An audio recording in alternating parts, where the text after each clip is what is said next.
નમસ્કાર દર્શક મિત્રો, @ગુજરાતમાં આપનું સ્વાગત છે। જૂન મહિનામાં તાજેતરના વર્ષો દરમિયાન સૌથી વધુ વરસાદ પડ્યો હતો। આના કારણે જુલાઈ મહિનામાં આના પ્રમાણમાં થોડો ઓછો વરસાદ થયો હતો।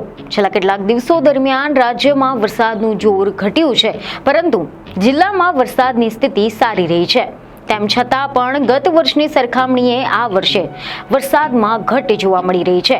જી હા, એવા સમાચાર મળી રહ્યા છે કે ગત વર્ષની સરખામણીએ અત્યાર સુધીમાં થયેલા વરસાદ બાદ પણ 4.5% જેટલી ઘટ સૂચવે છે, જેથી આવામાં કેટલાક નિષ્ણાંતોનું માનવું છે કે હવે જો ચોમાસાના ત્રીજા રાઉન્ડમાં એક સારો સ્લેબ આવે તો આ ઘટને સરળતાથી ભરી શકે છે।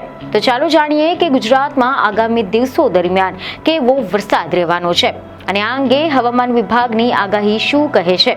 તો સૌપ્રથમ તમને જણાવી દઈએ કે એવા અહેવાલ મળી રહ્યા છે કે ગુજરાતમાં વરસાદમાં છેલ્લા એક અઠવાડિયાથી વરસાદ ધીમો થઈ રહ્યો છે, પરંતુ સાવ બંધ નથી થયો। સાઉથ ગુજરાત અને મધ્ય ગુજરાતમાં હજુ પણ વરસાદ યથાવત જોવા મળી રહ્યો છે। હવામાન વિભાગે આગામી કેટલાક દિવસના વરસાદ અંગે આગાહી કરી છે કે ગુજરાતના તમામ જિલ્લાઓમાં માત્ર હળવાથી મધ્યમ વરસાદની આગાહી છે। તારીખ 4, 5 અને 6 ઓગસ્ટ માટે માછીમારોને વોર્નિંગ આપવામાં આવી છે। ત્યારે આવામાં અમદાવાદ સ્થિત હવામાન વિભાગના બુલેટિન પ્રમાણે છેલ્લા 24 કલાકમાં ગુજરાતમાં મહીસાગર જિલ્લામાં છૂટાછવાયા સ્થળો પર ભારે વરસાદ ખાબક્યો હતો, જ્યારે દક્ષિણ ગુજરાતમાં પણ ઘણી જગ્યાએ ભારે વરસાદ જોવા મળ્યો હતો। ઉત્તર ગુજરાતમાં અને સૌરાષ્ટ્રમાં અમુક જગ્યાએ જે વરસાદ ખાબક્યો છે, જ્યારે કચ્છમાં હવામાન સૂકું રહ્યું હતું।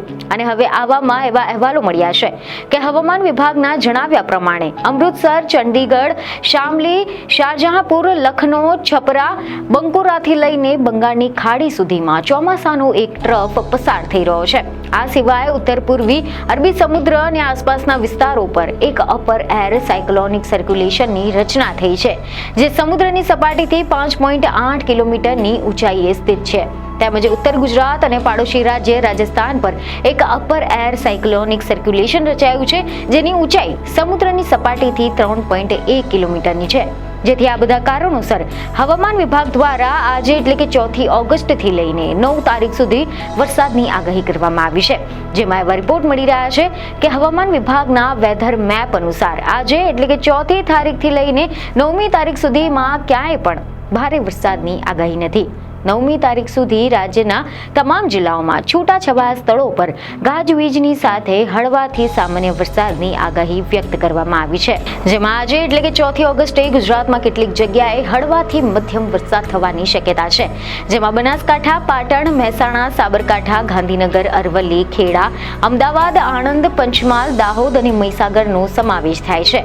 આ ઉપરાંત વડોદરા, છોટાઉદેપુર, નર્મદા, ભરૂચ, સુરત, ડાંગ, તાપી, નવસારી, વલસાડ, દમણ, દાદરાનગર હવેલી, સુરેન્દ્રનગર, રાજકોટ, જામનગર, પોરબંદર, જૂનાગઢ, અમરેલી, ભાવનગર, મોરબી, દ્વારકા, ગીર સોમનાથ, બોટાદ અને દીવમાં પણ છૂટાછવાયા સ્થળે વરસાદની શક્યતા છે।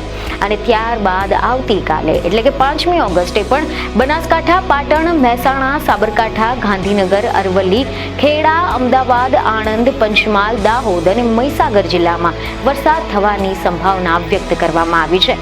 આ ઉપરાંત વડોદરા, છોટાઉદેપુર, નર્મદા, ભરૂચ, સુરત, ડાંગ, તાપી, નવસારી, વલસાડ, દમણ, દાદરાનગર હવેલી, સુરેન્દ્રનગર, રાજકોટ, જામનગર, પોરબંદર, જૂનાગઢ, અમરેલી, ભાવનગર, મોરબી, દ્વારકા, ગીર સોમનાથ, બોટાદ અને દીવમાં પણ વરસાદ થવાની શક્યતા છે। આ પછી 6 ઓગસ્ટે આ તમામ જિલ્લા ઉપરાંત કચ્છમાં પણ છૂટો છવાયો વરસાદ થવાની શક્યતા છે અને આગામી 5 દિવસો સુધી ક્યાંય પણ ભારે કે અતિ ભારે વરસાદ થવાની શક્યતા નથી, તેમ હવામાન વિભાગે જણાવ્યું છે।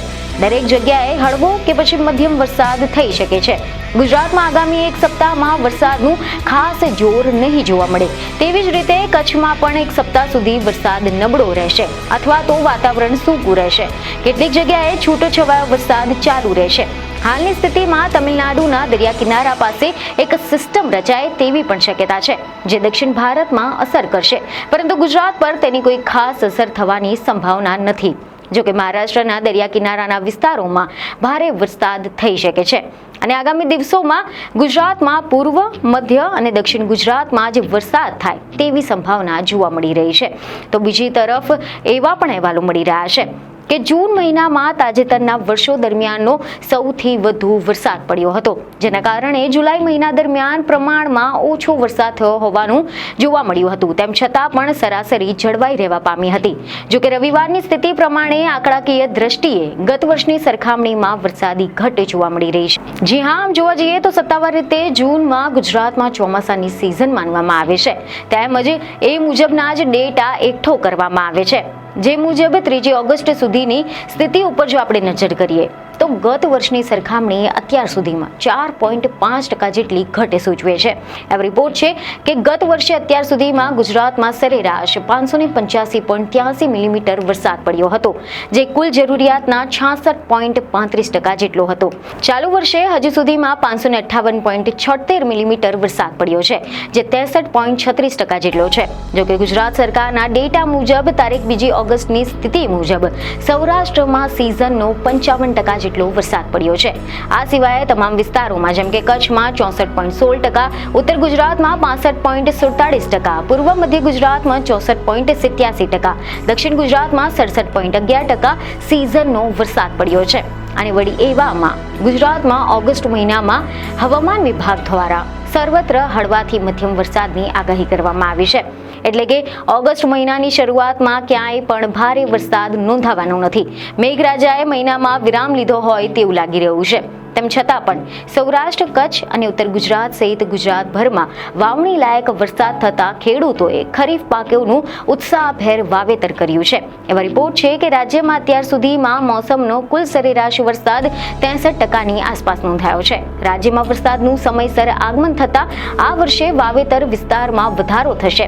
તેમજ સારા વરસાદના પરિણામે ખેડૂતોને પણ સારી એવી ઉપજ મળશે તેવી શક્યતા છે. રાજ્યમાં ખરીફ પાકોનું સારું વાવેતર જોવા મળી રહ્યું છે. રાજ્યમાં અત્યાર સુધીમાં સરેરાશ 66 લાખ હેક્ટર જેટલા વિસ્તારમાં ખરીફ પાકોનું વાવેતર પૂર્ણ થયું છે. છેલ્લા 3 વર્ષની સરેરાશ કાઢતા સામાન્ય રીતે રાજ્યમાં જે કુલ 85 લાખ હેક્ટર વાવેતર વિસ્તારની સામે ચાલુ વર્ષે અત્યાર સુધીમાં 77%થી વધુ વિસ્તારમાં વાવેતર થઈ ગયું છે. આ વર્ષે કપાસ અને મગફળીનું રાજ્યના ખૂબ જ મોટા પ્રમાણમાં વાવેતર થયું છે.